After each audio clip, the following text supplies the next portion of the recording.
Hello बच्चों, कैसे हैं आप लोग। उम्मीद है अच्छे होंगे और पढ़ाई लिखाई बढ़िया चल रही होगी। कक्षा 12 भौतिक विज्ञान की आज की क्लास में हम लोग किरचॉफ के नियम पढ़ेंगे। देखो, एनसीईआरटी में हिंदी में किरखोफ भी लिखा है, किरचॉफ भी हम लोग कहते हैं और किरचॉफ भी कहते हैं। तो ठीक है, ये सभी नाम आए तो समझ लेना कि हम लोग एक ही नियम के बारे में, एक ही नाम के बारे में बात कर रहे हैं। दो नियम हैं परिपथ के बारे में। तो हम लोग पहले पहले नियम का कथन देख लेते हैं। तो किरखोफ या किरचाफ या किरचौफ का पहला नियम, चाहे आप इसे कह लें, चाहे धारा नियम कह लें, या इसी को हम लोग संधि प्रमेय कहते हैं। अच्छा, पहले ही संधि का मतलब आपको ध्यान दिला दें। संधि अंग्रेजी में जंक्शन कहेंगे। संधि का मतलब हमारा होगा कि एक ऐसा स्थान है, परिपथ का एक ऐसा स्थान है जहां पर कम से कम 3 या 3 से अधिक वैद्युत चालक मिलते हैं। क्योंकि दो अगर मिलने का मतलब है एक जगह पर एक से आया दूसरे से निकल गए तो उसको संधि नहीं कहेंगे। कम से कम 3 हो, तो 3 या 3 से अधिक चालक अगर किसी बिंदु पर मिलते हैं तो उसे हम लोग संधि कहेंगे। और पहला नियम जो किरखोफ या किरचॉफ के धारा नियम के बारे में है या संधि प्रमेय है, तो किरचॉफ्स करंट लॉ धारा नियम के नाते संक्षेप में केसीएल कहते हैं, या संधि प्रमेय कहेंगे तो जंक्शन थ्योरम। और इसका कथन क्या है कि किसी बंद विद्युत परिपथ में किसी संधि यानी जंक्शन या नोड, अच्छा संधि को नोड भी कहते हैं या जंक्शन कहते हैं, पर मिलने वाली सभी विद्युत धाराओं का बीजगणितीय योग शून्य होता है। बीजगणितीय योग से आशय यह है कि हमें धन या ऋण चिन्ह का ध्यान रखना है ना।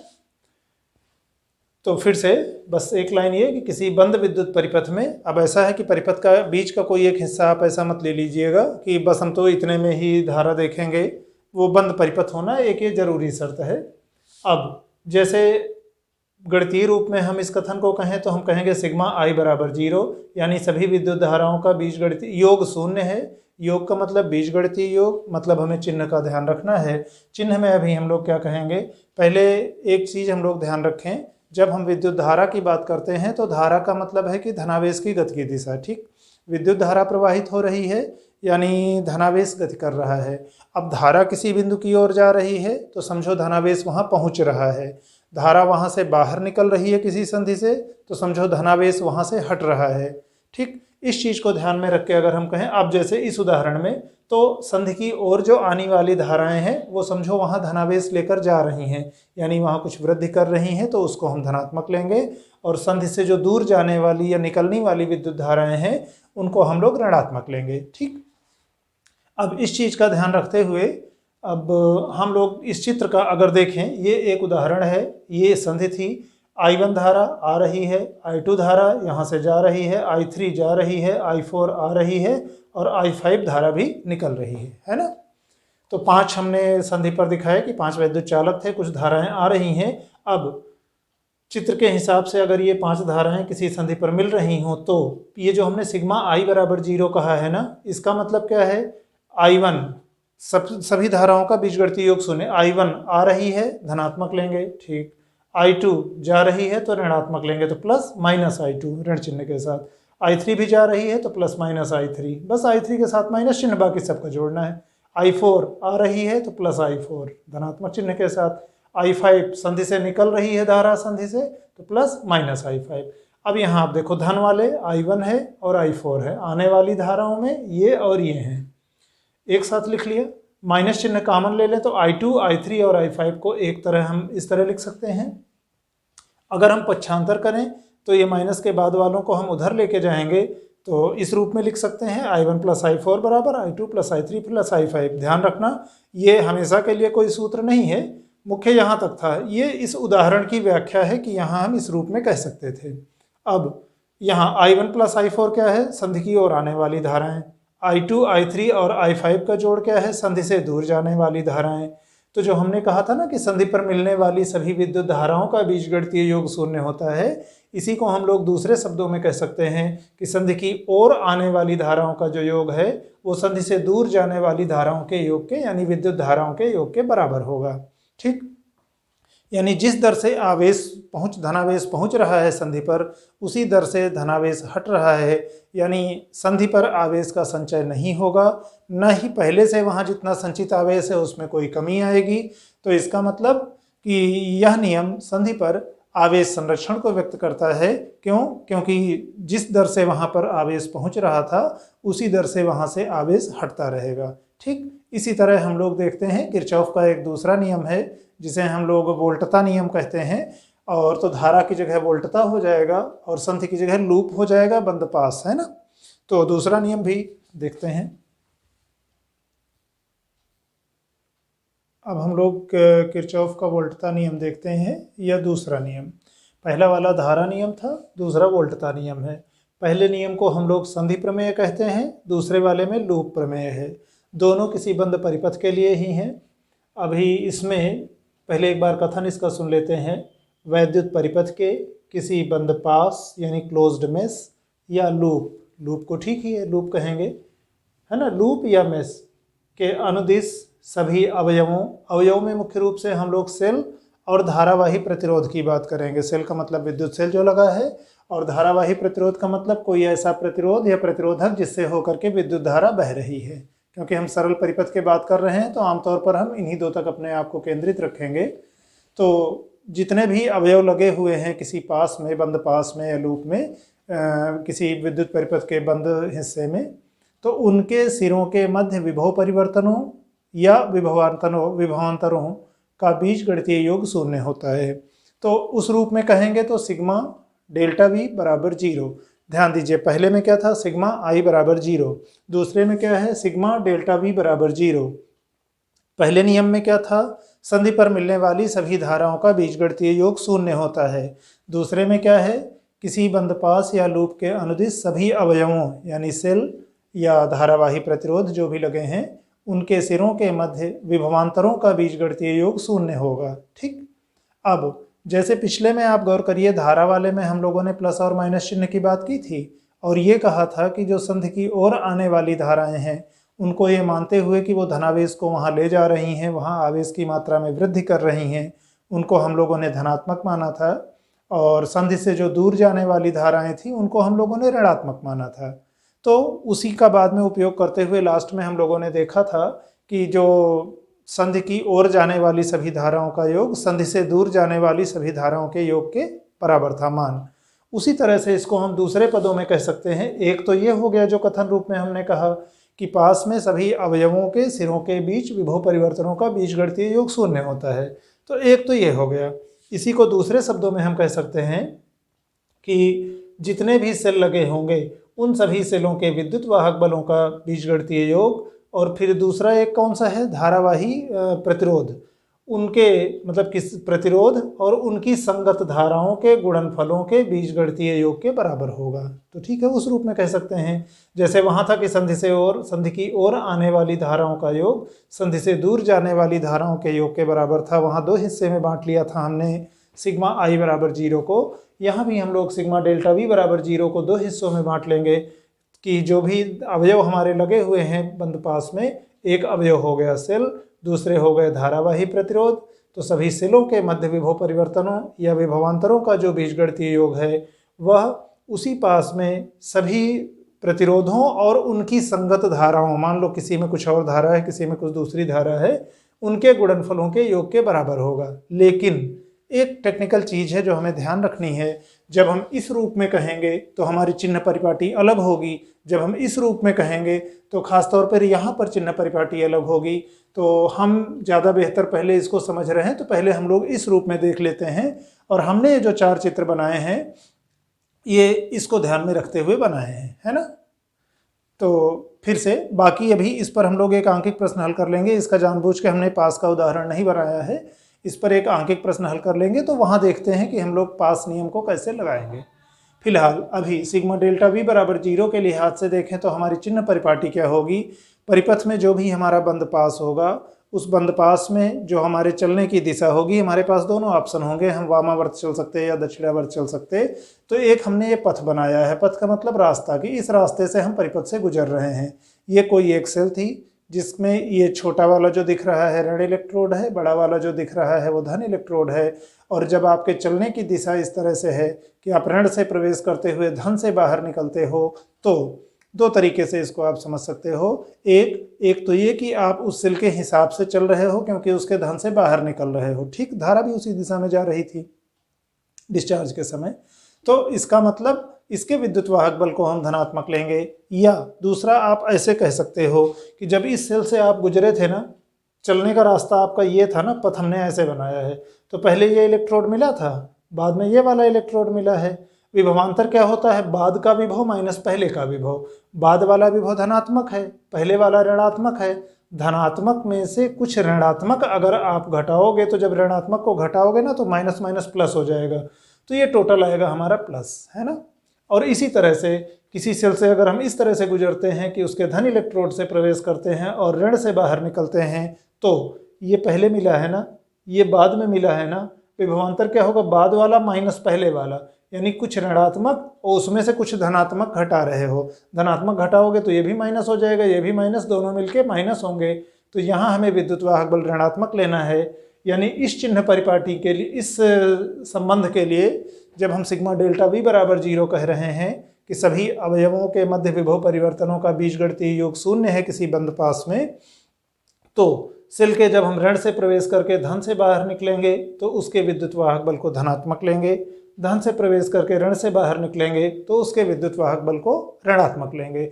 बेसिक ध्यान रखना है, बाद का विभव माइनस पहले का विभव, है ना, तो वो हमारा ऋणात्मक हो जाएगा। अब उसी तरह आते हैं धारा पर। मान लो एक कोई प्रतिरोध था कैपिटल R, उससे होकर के स्मॉल I धारा बह रही है, ठीक। पथ हमारा ये है चलने की दिशा, हम पहले A पर पहुंचे थे, बाद में B पर पहुंचे हैं, और यहाँ जो धारा की दिशा है ना, हमारा रास्ता भी उसी दिशा में है। ध्यान रखना, अभी हम इसके चिन्ह परिपाटी की बात कर रहे हैं, अभी इस पर आप ध्यान नहीं दो, है ना। तो यहाँ पर क्या है, हम अच्छा, धारा किस दिशा में चलती है? धारा का मतलब धनावेश किस दिशा में चलता है? उच्च विभव से निम्न विभव की ओर। इसका मतलब इसका विभव उच्च रहा होगा, इसका विभव निम्न रहा होगा, है ना। अब कम वाले से अगर ज़्यादा वाला आप घटा रहे हो तो ऋणात्मक आएगा ही उत्तर। और कितना आएगा ऋणात्मक? ओम के नियम के हिसाब से देखो तो अगर R प्रतिरोध है और I उससे धारा बह रही थी तो I इंटू R होगा उसके सिरों के बीच में विभव परिवर्तन, है ना। और हम लोग इसको लेंगे ऋणात्मक, यानी सिग्मा डेल्टा V बराबर 0 की जब आप बात कर रहे हो तब उस समय धारा की दिशा में से अगर आप किसी प्रतिरोध से गुजरते हो, यानी आपके जो जाने का पथ है, रास्ता है, चक्रण की जो दिशा है घूमने की, वह विद्युत धारा की ही दिशा में है, तो वहाँ पर हम धारा और प्रतिरोध के गुणनफल को ऋणात्मक लेंगे, ठीक। इसी प्रकार से जब हमारा रास्ता पथ ये है और विद्युत धारा की दिशा ये है, विद्युत धारा उच्च विभव निम्न विभव, हमें करना क्या है? हम ध्यान रखना, धारा की दिशा में बाद वाला और पहले वाला बिंदु नहीं देखेंगे।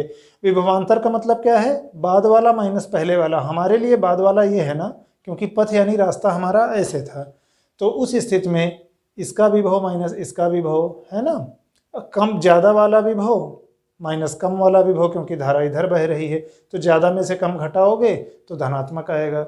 तो हम अगर सिग्मा डेल्टा V बराबर 0 की बात करते हैं तो धारा की दिशा में गुजरने पर उसमें हम धारा और प्रतिरोध के गुणनफल को ऋणात्मक लेंगे। और विद्युत धारा की दिशा ये, पथ हमारा चक्रण का ये, यानी विपरीत दिशा में अगर गुजरते हैं तो धारा और संगत प्रतिरोध का गुणनफल धनात्मक लेंगे। यह सिग्मा डेल्टा V बराबर 0 के लिए चिन्ह परिपाटी है। और अगर इस वाले के लिए आप कहते हो तो ठीक है, इनको आप वही रहने दो, इसकी दिशा बदल लो कि जब हम सिग्मा E बराबर सिग्मा IR के रूप में कहेंगे तो धारा की दिशा में चलने पर हम I इंटू R के गुणनफल को धनात्मक लेंगे और धारा की विपरीत दिशा में I इंटू R के गुणनफल को ऋणात्मक लेंगे। तो इन दो से कंफ्यूज नहीं होना, मुझे लगता है ये ज़्यादा बढ़िया है। सिग्मा I बराबर 0 धारा नियम, सिग्मा डेल्टा V बराबर 0 वोल्टता नियम, ठीक। तो ऐसा करते हैं, एक हम लोग प्रश्न इस पर अंकित प्रश्न हल करते हैं तो ये थोड़ा सा पास नियम समझ में आएगा अच्छे से। एक प्रश्न है एनसीईआरटी का है, हम लोग एक बार ध्यान से देख लेते हैं। ये किरचॉफ के दूसरे नियम यानी लूप के नियम का प्रयोग करते हुए हम लोग इसको हल करेंगे, ठीक। चित्र एक दिया हुआ है और पूछा गया है कि चित्र में दर्शाए गए नेटवर्क की प्रत्येक शाखा में प्रवाहित धारा का मान ज्ञात कीजिए। मूल चित्र इस हिसाब से दिया था, मतलब प्रश्न ऐसे था इस रूप में, ठीक। ध्यान दीजिए, यहाँ एक बार जो चित्र में है मैं आपको ध्यान दिला दूँ। अच्छा, इस बैटरी का विभवांतर भी, ये विद्युत वाहक बल भी दिया था। तो हमारे पास क्या है, एक बैटरी है, 10 वोल्ट उसका विद्युत वाहक बल है, ठीक। उसके जस्ट आगे एक हमारा ये प्रतिरोध लगा हुआ है 10 ओम का, और यहाँ आगे जाएंगे तो एक जाल है ए बी सी डी, ये एक चतुर्भुज टाइप का है। यहाँ पर ए और बी के बीच में 10 ओम, ए और डी 5 ओम, बी और सी 5 ओम, डी और सी के बीच में 10 ओम, और वहाँ पर धाराएं की दिशाएं, और बी और डी के बीच में 5 ओम का प्रतिरोध लगा है, ठीक। तो चित्र ऐसे आपका दिया हुआ था, और धारा की दिशा दी हुई थी, जैसे यहाँ इस दिशा में धारा, यहाँ इस दिशा में धारा है ना। डी और सी के बीच में शायद एक आध किताब में मैं देख रहा था, एक बार धारा इधर भी बनी थी, एक बार धारा इधर भी बनी थी, खैर, और बी सी के बीच में ऐसे बनी थी। और हमें निकालना यह था कि जितनी भी भुजाएं हैं सभी में धारा का मान क्या होगा, है ना। अब हम लोग क्या करेंगे, धारा का मान कुछ मान लिए, जैसे मान लिए कि इस बैटरी से सेल से, देखो इस पूरे परिपथ में हमारे पास केवल एक बैटरी लगी हुई है, एक सेल लगा हुआ है 10 वोल्ट का, ठीक। और हम मान लिए कि यहाँ से स्मॉल आई धारा निकल रही है। अब ये स्मॉल आई धारा इस प्रतिरोध से होकर गुजरी, और यहाँ से जाने के बाद ए तक पहुँची, ए से पहुँचने के बाद दो जगह बट गए, कुछ चला गया बी की तरफ, कुछ चला गया डी की तरफ, ठीक है। हमने कुछ मान लिया। अब ऐसा जरूरी नहीं कि इसको हमने I1 माना था, आप इसको I1 नहीं मान सकते थे, बिल्कुल मान सकते थे। हम एक स्थिति देख रहे हैं कि हमने मान लिया कि ए से बी वाली लाइन में I1 धारा चली गई। जब I1 धारा वहाँ चली गई और I धारा निकल के आई है सेल से, यहाँ ए तक पहुँची है, तो अब इस वाली लाइन में आने के लिए कितना बचेगी, I माइनस I1, ठीक, ताकि इन दोनों का जोड़ I के बराबर रहे। I धारा कुल यहाँ सेल से होते हुए ए तक पहुँची थी। यदि हम मान ले रहे हैं कि ए से बी वाली लाइन में I1 धारा जा रही है, तो ए से डी वाली लाइन के लिए शेष बची धारा I माइनस I1 होगी, ठीक। अब ये I1 धारा ए से 10 ओम से होते हुए यही I1 पहुंची बी तक। बी में फिर हमारे पास दो स्थितियां हैं, कुछ धारा इधर चली गई होगी, कुछ धारा इधर चली गई होगी। हमने मान लिया कि I2 धारा चली आई है बी से डी की ओर। तब जब I1 धारा यहाँ पहुंची थी और I2 चली आई है इधर, तो इस वाली लाइन के लिए कितना बचा, I1 माइनस I2, क्योंकि I1 यहाँ तक पहुँची थी, I2 इधर चली गई, तो बची इतनी अब BC वाली लाइन में।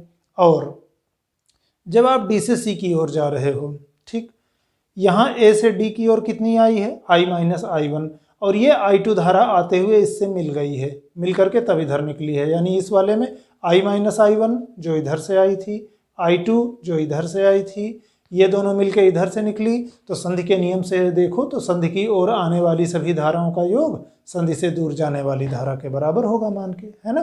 तो उसका हम लोग उपयोग करेंगे कि इन दोनों का योग इसके बराबर होगा, ठीक। तो यहाँ धारा हमारी I माइनस, इसी तरह हम यहाँ पर भी वही किए थे। तो इस तरह से यहाँ पर धारा इतनी हो जाएगी, I माइनस I1 जो यहाँ से आई और I2 यहाँ से आई, दोनों जुड़ के इधर से निकल रहे हैं।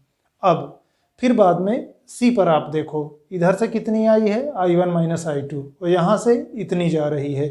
इन दोनों को जब आप जोड़ोगे तो कितना आएगा, देखो यहाँ माइनस I1 है ना, यहाँ प्लस I1 कट जाएगा, यहाँ प्लस I2 है, यहाँ माइनस I2, ये दोनों कट जाएंगे, बचेगा केवल I। यानी C के बाद फिर आगे जाने के लिए आपके पास I धारा होगी, और यही होनी भी चाहिए थी कि सेल के इस सिरे से प्लस निकली थी, बीच में रास्ते में बटते मिलते लास्ट में फिर I धारा ही इस सेल से प्रवेश करनी चाहिए। तो ये हमने एक विभाजन कर लिया। अब आगे हम इन्हीं से समीकरण बना करके और हल करेंगे। तो हल में हम लोग कि अगर धारा का विभाजन जैसा हमने चित्र में दिखाया है उस चित्र के अनुसार हो, तो किरचॉफ के वोल्टता नियम से या किरचॉफ के दूसरे नियम से या किरचॉफ के लूप नियम से हमारे पास देखिए फिर कुछ लूप हैं। लूप का मतलब बंधाकृत, जैसे A B D A, है ना, जहाँ से शुरू करें वहाँ तक पहुँच जाएं तो हमें एक क्रम पता रहेगा ना। यहाँ हम चाहे तो चक्रण की दिशा बना सकते थे कि हम इस दिशा में घूम रहे हैं, फिर भी नहीं भी अगर बनाए तो लिखा ही हमने कि बंद पास A B D A, यानी ये हमारे चलने की दिशा हो गई, ठीक। अब इस वाले लूप में अगर हम देखें, और हमने दो नियम कहे थे, हमने कहा था कि अभी हम लोग सिग्मा डेल्टा V बराबर 0 जब देखेंगे तो किसी भी प्रतिरोध से होकर के अगर धारा गुजर रही है और हम धारा की दिशा में ही चल रहे हैं तो प्रतिरोध और धारा के गुणनफल को हम लोग लेंगे ऋणात्मक। अब यहाँ हम धारा की दिशा में चल रहे हैं तो यहाँ कितना प्रतिरोध 10 ओम और धारा I1। अच्छा, ये ध्यान रखना सारे जो प्रतिरोध के मान दिए हैं वो ओम में है, बैटरी का या सेल का जो विभवांतर या विद्युत वाहक बल दिया है वोल्ट में है। तो धारा हमारी जो आएगी वोल्ट बटा ओम करेंगे यानी एम्पियर में आएगी। तो हम अब आंकिक मान नहीं लिख रहे हैं, धाराएं जो भी होंगी वो एम्पियर में होंगी। ठीक, अब इस बंद पास में आप किरचॉफ का नियम लगा दो। तो यहाँ क्या, धारा की दिशा में तो I इंटू आर यानी I1 इंटू 10 तो -10 I1। फिर आप B से D की ओर चलो, यहाँ भी आप धारा की दिशा में तो -5 I2 फिर आप चलो D से A की ओर, यहाँ देखो धारा इधर है ना और हम जा रहे हैं धारा के उल्टा, तो इसका मतलब धनात्मक दिशा में है, तो +5 और ये I-I1। ठीक है, इसी को हमने सरल कर लिया। जैसे 5 से हमने एक बार भाग दे दिया, यहाँ 10 था, यहाँ 5 था, यहाँ 5 था, तो 5 से भाग दे दिए, छोटी हो गई संख्या। ठीक, सरल कर लिए। I को हमने एक तरफ छोड़ लिया तो हमारा ये हो गया। ठीक, अब इसी तरह आप दूसरे लूप में आ जाओ। अभी जैसे यहाँ बीच में अब हम आपको गणित नहीं ध्यान दिला रहे हैं कि इनको जोड़े, इनको पक्षांतर किए। उम्मीद करते हैं कि आप पाज करके रोक के देख लोगे कि अच्छा हाँ ठीक है, I यहाँ छोड़ दिए, -2I1 -I1 तो -3I1 -I2 और -3I1 उधर चला गया, -I2 उधर चला गया, तो ये बन गया है ना। अब इसी तरह आप दूसरे लूप में आ जाओ। लूप या बंदपास, जानबूझ के हमने यहाँ बंदपास लिखा था तो यहाँ लूप लिख लिया है, B C D B। अब हमारी ये चलने की दिशा है। ध्यान रखना, फिर से हम आपको ध्यान दिला दें, दो तरह से हम लोगों ने लूप नियम पढ़ा था, एक सिग्मा E बराबर सिग्मा IR के रूप में और एक सिग्मा डेल्टा V बराबर 0 के रूप में। तो हम सिग्मा डेल्टा V बराबर 0 के हिसाब से चिन्ह परिपाटी की बात कर रहे हैं। जब हम सेल के धन इलेक्ट्रोड से बाहर निकलेंगे तो उसके विद्युत वाहक बल को धनात्मक लेंगे, और किसी प्रतिरोध से अगर हमारे जाने की दिशा विद्युत धारा की दिशा में है तो I और R के गुणनफल को ऋणात्मक लेंगे। और किसी लूप में हम प्रतिरोध से किसी हमारे जो गुजरने का पथ है वो अगर धारा के प्रवाह के विपरीत है तो I और R के गुणनफल को धनात्मक लेंगे। इस चीज़ को ध्यान में रखते हुए B से C की ओर जब आप आ रहे हो इस धारा के साथ इस प्रतिरोध से, तो आप धारा की दिशा में चल रहे हो, क्योंकि B C D B अगर आप लूप कहो तो B C आपके चलने की दिशा है और यही धारा की दिशा है। तो यहाँ R 5 ओम, धारा इतनी, दोनों का गुणनफल ऋणात्मक, तो इसमें क्या हो जाएगा -5 I1 -I2। फिर आप चलो C से D की ओर, धारा के उल्टा दिशा में चल रहे हो ना जब C से D की ओर चल रहे हो, और प्रतिरोध कितना 10 और धारा इतनी, तो दोनों का गुणनफल ऋणात्मक, तो धारा के उल्टा दिशा में चल रहे हैं तो धनात्मक लेंगे, यहाँ धारा की दिशा में ऋणात्मक, तो धारा की उल्टा दिशा में धारा इधर आ रहे हो C से D की ओर तो इसको धनात्मक लेंगे, +10 और इतने का गुणा, +10 और ये धारा। फिर आप चलो D से लेके B की ओर, तो D से, क्योंकि हमने B C D B इस लूप को कहा था ना, ध्यान दीजिए B से शुरू किया था फिर B तक पहुंच गए थे, B C D B। आमतौर पे त्रिभुज हम लोग कहते हैं तो 3 ही कहते हैं, B C D कह के छोड़ देते हैं। बंद लूप में ध्यान दिलाने के लिए जहाँ चले थे उस वो फिर रिपीट होगा, जैसे A B D A, ए फिर आ गया ना, A B D A, तो B C D B। अब उसमें ठीक है, अब यहाँ तक का हो गया था। D से B की ओर चल रहे हो, धारा I2 इधर जा इधर रहे हो तो धनात्मक ले लेना, +5 I2। इसको हमने सरल किया तो हमें ये समीकरण मिला, 2I बराबर 3I1 -4I2। यहाँ क्या था, I बराबर 3I1 + I2। इन दोनों से हम 1 और 2 से अगर सरल कर लें तो I1 और I2 को हम I के पदों में लिख सकते हैं। जैसे समीकरण 2 से हम मान लो समीकरण 1 को अगर घटा दें, ठीक, समीकरण 2 से समीकरण 1 को घटा दें तो इधर क्या बचेगा, 2I और -I यानी I बचेगा, ये और ये कट जाएंगे, ये माइनस हो जाएगा ना क्योंकि इसको घटा रहे हैं, तो -5 I2 बराबर I यानी I2 बराबर -I/5। ये मान उठा के हमने किसी एक समीकरण में रखा, मान लो यहाँ रख दिए -I/5, इधर आएगा तो +I/5 हो जाएगा, यानी 1 + 1/5 यानी 6/5, यानी 3I1 बराबर 6/5I, यानी I1 बराबर 2/5I, है ना। तो हमको I2 और I1 के मान I के पदों में मिल गए। अब हम एक लूप और लेते हैं जिसमें हम इस बैटरी को शामिल कर लें। जैसे मान लो हमने लूप लिया A B C F G, E हम जानबूझ के छोड़ गए हैं, D के बाद आप कहते E विद्युत वाहक बल आमतौर पे C को लेते हैं, खैर यहाँ लिखना नहीं था कहीं, लेकिन फिर भी छोड़ दिया एहतियातन। तो ठीक है, इस लूप में आ जाओ, A B C F G A। अच्छा, किताब में जो चित्र बना था हमने बाद में ध्यान दिया, वो सीधे जो लाइन हमने यहाँ आगे बढ़ा के ऐसे लाई है वो सीधे यहीं से जुड़ा था, कोई दिक्कत नहीं है। यहाँ तो रास्ते में हमने कोई प्रतिरोध लगाया नहीं, तो ये लाइन जो थोड़ा बढ़ाए हैं ना, ना भी बढ़ाए होते, सीधे यहाँ से इसे निकाल लेते तो कुछ नया नहीं होता, बस प्रतिरोध खोज लगा तो है नहीं। अब चलते हैं इस लूप में, है ना। तो इस लूप में ए से बी धारा की दिशा में ऋणात्मक लेंगे तो -10 I1, ठीक। बी से सी धारा की दिशा ऋणात्मक तो -5 और ये -5 और ये हो गया। फिर आप आगे इधर चले आओ, सेल से ऋण से आए और प्लस से निकल गए, इनके हिसाब से चल रहे हैं तो इनका धनात्मक लेंगे +10, है ना, विद्युत वाहक बल है बैटरी का। इस वाले प्रतिरोध से 10 ओम से धारा की दिशा में हम गुजर रहे हैं, क्योंकि हमारी दिशा CFGA थी ना, तो इसी दिशा में जा रहे हैं तो ऋणात्मक लेंगे। कितना? 10I -10I। यहाँ से हम इसको सरल कर लिए, ठीक है। 10 को हमने एक तरफ छोड़ दिया, बाकी के साथ I और I1 I2 एक तरफ कर लिए। फिर बाद में I1 और I2 के मान हमने रख दिए जो I के पदों में दिए थे, तो यहाँ से सरल किए तो हमको I का मान मिल गया 10/17 एम्पियर। ध्यान रखना कि विभवांतर वोल्ट में दिया हुआ है और प्रतिरोध ओम में दिए गए हैं, तो जो धारा मिलेगी वो एम्पियर में आएगी। अब I का मान मिल गया, यहाँ से हमको I1 मिल जाएगा, I2 मिल जाएगा, ठीक है। I1 हमने लिख लिया, I2 का मान हमने लिख लिया, ठीक। अब उसमें हम सारी गिनतियाँ नहीं पढ़ रहे हैं, गुणा भाग की 5 चौको 20, फिर 4/17, फिर, है ना, तो देख लेना उसको, थोड़ा सा आप रोक के 5 करके देख लेना। अब हमको I1 पता है 4/17 एम्पियर, I2 पता है -2/17 एम्पियर, I का मान पता है 10/17 एम्पियर, और यहाँ जो शाखाओं में, विभिन्न शाखाओं में धाराएं दी हुई थी ना, वो इन्हीं के पदों में दी हुई थी। एक शाखा का हम छूट गए थे, चलो अभी लिख लेंगे। तो अब एक तरफ से देखते हैं, शाखा AB में धारा A से B की ओर I1 हमने कहा था, और I1 का मान 2I/5 है, यानी इतना। सरल किए तो 4/17 एम्पियर हो गया ना। 2 का मतलब, क्योंकि 2 × 10/17 यानी 20/17/5, 5 को 20, 4/17 एम्पियर। यह I1 खैर निकाल चुके हैं 4/17 एम्पियर। शाखा BC में, इस वाले में धारा कितना है? I1 - I2 ना। I1 और I2 हम निकाल चुके हैं, I1 ये है, I2 ये है, इसको माइनस करेंगे तो 4 2 6/17 हो गया। DC में धारा, अच्छा, अब अगर आप शाखा DC कह रहे हो तो फिर इस दिशा में कहोगे, शाखा CD कहोगे अगर उस दिशा में धारा कह रहे हो तो ठीक है। तो शाखा DC में धारा जो हमने चित्र में बनाई है उसके हिसाब से हमने मान रख दिए सबके ना, I - I1 + I2 सबके मान रख दिए। इसका अपना 10/17, I1 का 4 बटे और इसका -2 बटे, सरल कर लिए, 4/17 एम्पियर आ गया। BD की बात करें तो I2 इस दिशा में है और I2 हमारा कितना है? आया है ऋणात्मक। अच्छा, इस चीज़ का ध्यान देना कि BD में जो हमने चित्र में धारा दिखाई है ना, वो दिखाई है कि B से D की ओर आई है, और उत्तर अगर हमारा ऋणात्मक आ रहा है तो इसका मतलब ये है कि वास्तव में धारा D से B की ओर बह रही है। अगर BD भुजा में हल करने पर I2 का जो ऋणात्मक मान आया है वह यह प्रदर्शित करता है कि वास्तव में धारा की दिशा D से B की ओर है ना। तो D से B की ओर, तब उसका परिमाण हो जाएगा 2/17 एम्पियर।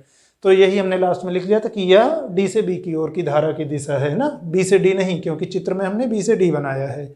इसी प्रकार से शाखा AD में धारा की दिशा क्या है? इस दिशा में I - I1 हमने मान रखा 6/17। एक शाखा और आप कह सकते हो छूट गई है, FG, है ना। तो इस वाली शाखा में अगर हम कहें तो शाखा FG में धारा कितनी है? वो सीधे आपकी I है, I धारा बह रही है, और I का मान कितना है? 10/17 एम्पियर। तो ये इसमें हो गई धारा का मान। ये थोड़ा सा बड़ा जरूर हो गया था सवाल, चूँकि NCERT का था तो हम इसमें बदलाव चाह नहीं रहे थे। अभी फ़िलहाल आज के लिए इस पर इतना ही पूरा करेंगे। तो आज के लिए कुल मिला के किरचॉफ के नियम या किरचॉफ के नियम, धारा नियम, वोल्टता नियम, उन पर आंकिक प्रश्न, और आज के लिए फ़िलहाल अभी इतना ही। कल इन्हीं का उपयोग करते हुए, किरचॉफ के नियमों का उपयोग करते हुए हम लोग कुछ और आंकिक प्रश्न हल करेंगे। तब तक आप लोग पढ़ाई लिखाई करते रहिए, अपना ध्यान रखिए। धन्यवाद।